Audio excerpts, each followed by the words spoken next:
We're going to bring in Dave Weaver. And Dave, a longtime friend of mine, gosh, known Dave for 20 years. And he's the Chief Investment Officer at CitySide Ventures. And you've got so many different things going on there. You got Birmingham Angels, you got Great Lakes Angels, and now you've got your angel fund. You made your first three investments. Let's talk a little bit about that, Dave. Sure. To give a little context to that, Great Lakes Angels was the first group in the state as an angel group in 2002.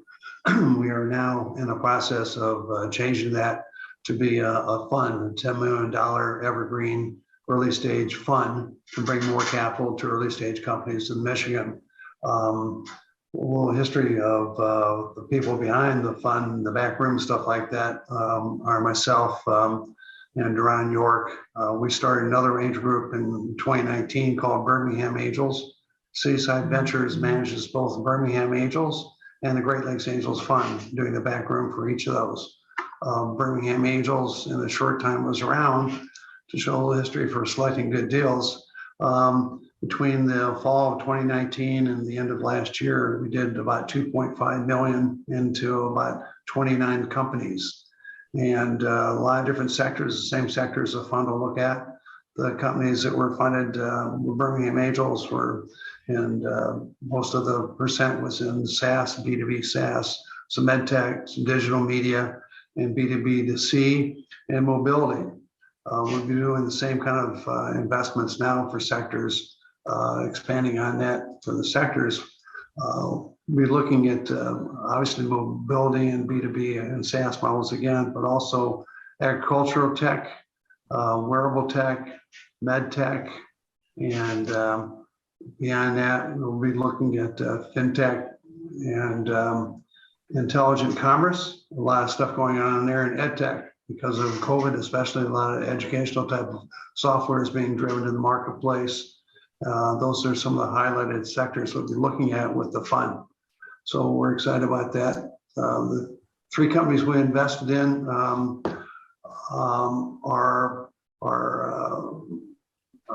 in technology sectors. That's all we do. And the companies that with the fund will look at would be the same kind of companies that the Birmingham Angels looks at. Most of the companies are about 60-40 split between convertible debt and priced rounds. We'll do the same again.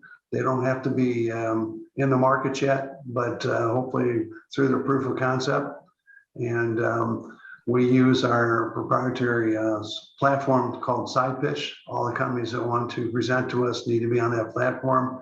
Because of the kind of information we collect on that platform, we can turn around a deal normally within less than 60 days from the time they present to us pitch, which is remarkable. I've been a CEO raising money before, and it's painful to wait 90 days, 180 days, and then somebody says, well, we got some more questions, or it's a no. If we think it's a no, we'll stop them early and let them know and try and direct them where to go. If it's a yes, let's get it done. The company needs to run and keep running. And we put together a huge network of syndication partners, both domestically and some overseas, to help us close rounds so that we can keep it going, including the other groups in Michigan. We wanted to be successful. So we've got a lot of exciting things going. We're excited about having the fund available now. In some cases, we can take the lead, and Birmingham Angels can come alongside us and put more money into the deal. We conduct educational events every 2 weeks for people who want to learn more about this asset class. One session's on introduction to angel investing in Birmingham Angels. The other one is on the introduction to Great Lakes Angels Fund. Even though we haven't closed the fund, we're having meetings constantly with folks who are interested in the fund. And if they want to sign up for one of these events to learn about it, they can reach out and let me know. We'll get them in there before you close the fund. I'll open it up for questions. I've been rambling on. Do you have a chance to ask anything, Mike? So what do you look for in a possible investment? I mean, this would be a good tutorial for everybody, including me. We all have things going, but what do you really look for? I mean, what even gets your attention that that might then qualify them to be vetted further? Yeah. Other than being a technology company, which we do with either Bucket, Birmingham Eagles, or the fund, we put a lot of weight on evaluating whether we move forward on the company based on the management team. It has to be one solid full-time employee in the company. We don't fund somebody and then they start on the job. They have to already have some skin in the game with being full-time in a company for more than a couple months, obviously. And then we look at how well they've addressed their solution to the marketplace, whether it's a product or a service. They've done a good job of testing that opportunity is purchasable in the marketplace. Do they have feedback from people saying, yes, this was available, I would switch to this, or I would use this. And the rounds that we look at for raising money, which is attractive for our investors as well as companies, are normally less than $2 million. We like between $1.5 million and $1 million on the first round, because these are seed rounds, pre-seed and seed rounds. We're not doing Series A with this right now. We'll have a fund later maybe to do Series A. But also the valuation should be reasonable. We like them between anywhere from 3 to 6 or 8 million at the high end of this.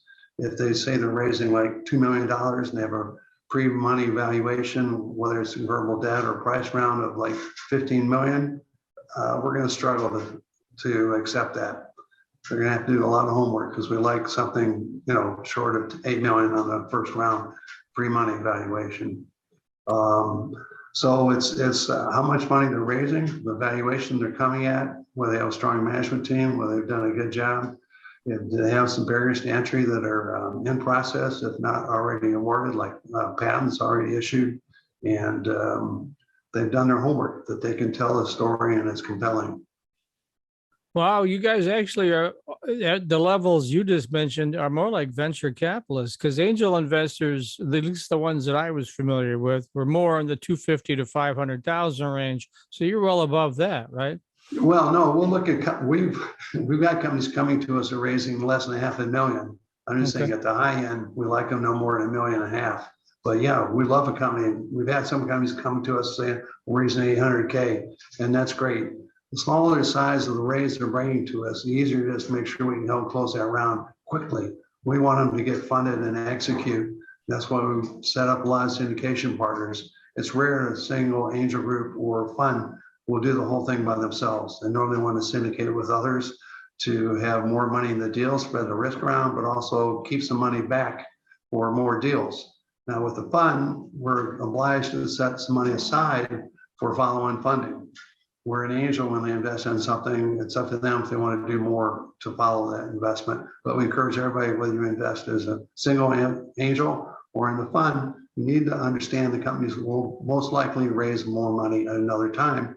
And if they're doing well, we'd like to hold your position as best you can and come in on the next round. Now, one of the things I know we've talked about before, and I see it in your notes in front of me, is what you want to do. Part of the reason that you do this is you want to keep all those great technology companies in Michigan, right? Absolutely. That we'd want to dominate the majority of our investments in Michigan. 67% of all the companies in Michigan. We want to keep the wealth here, both in the founders and the investors, and grow jobs. We want to grow jobs. We think small businesses are 9% of the growth in the industry, and that's what we're in, that sector right there, building jobs. All right. And so I assume we got three. Well, have you closed the $10 million fund, or is there still opportunity for other folks to participate? Well, as I mentioned, we're having meetings with folks right now. I can't openly solicit on this, but folks are coming to us. And if they want to learn more about the fund, we have an event next week. I'm glad to invite them to the event on that. So that's why it's not closed yet. There's still an opportunity. Okay. And so typically, though, for you guys personally, as when you invest, we get back to the angel levels? You might put $500,000 in, and then other players might put in more or less or something along those lines. How does it work? With the $10 million fund, knowing we'd like to have 30 to 40 deals in the fund and still have some money reserved for follow-on funding, our cap might be $250K per deal. Yeah, that's what I was thinking. More than that, we might do less on the next one. Because we Sure. got to make sure we have enough money to do as many deals we want to do. By having 30 to 40 deals in a fund, you're really spreading the risk over a lot of them. Where VCs say 1 out of 10 make it, we're going to have more than one out of 30 or 40 deals that make it for everybody else, because some of them are going to fall short for sure. That's why a fund is a nice opportunity for those professional folks that don't have time to cherry pick their deals and attend monthly meetings and see them, stuff like that. One investment in the fund, you're in everything the fund does automatically. Yeah. And so, again, so you, do they have to be commercial or can they be pre-commercial when you're looking at them or what? Pre-revenue, most of them are pre-revenue. And we like that. We want to know they're not far from revenue. We want to be like 2 years away from revenue, but we'd like to understand that they're finished their proof of concept and they're getting ready to launch and need more money to ramp up, to get some more marketing data, put more product development in place, and make sure that they're on their path with the revenue we can provide to them and connect them also. Oftentimes with the companies, we want to be more than just a checkbook to them. We want to bring additional value. We'd like to open doors for them for following clients or help them on some technology issues they might have, and other management. A lot of companies put together their team, their LLCs, they don't have a formal board, so they might want advisors from the investor pool. We'd like to offer those to the folks when there's a match with a technology person's background. So our angels would like to be involved in the companies, help them more than just being a checkbook. Yeah. Okay. But you do typically take, like, say, a position on the board, things like that. Not typical, depends on the size of investment. Oftentimes we're invited to come in because they believe we'll add more value on that. We'd like to have at least a visiting rights to the board meetings, if not a board member. And we do ask for quarterly updates every time we invest in a company. We want to stay in touch with them on at least a quarterly basis to find out how they're doing, if we can help any more, if they're falling short, where we can help them in anywhere, manner, or form. Our money's there. We want them to be successful. We want to help them. We don't want to lose touch with them. Yeah. I know the old days, Great Lakes Angels not only covered Michigan, but Ohio and Ontario. Is your fund now just Michigan, or do you reach out beyond the border? No, that's a fair question. We reach beyond the border. We're looking at deals outside the state of Michigan. That's where like the other 35 or 40% come from. We're doing some deals even from Canada and Israel. Of course, Duran's from Israel, so we see leads there all the time. A lot of hot technology coming out of that one little country. But matter of fact, one of the companies presenting on the 27th, which is our showcase for investors. If they'd like to be invited to that, let us know right away. But this company from Texas, and they've got some technology dealing with endometriosis, a way to have early diagnosis and avoid having a surgical intervention to find out if they have that condition. Very exciting. A lot of good stuff. This is such a fun place to work in, Mike.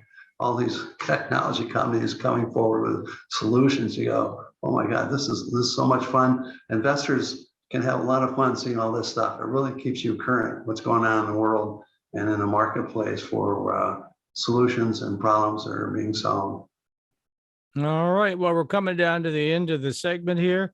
So when folks want to reach out to you personally or to the CitySide Ventures, how do they do that?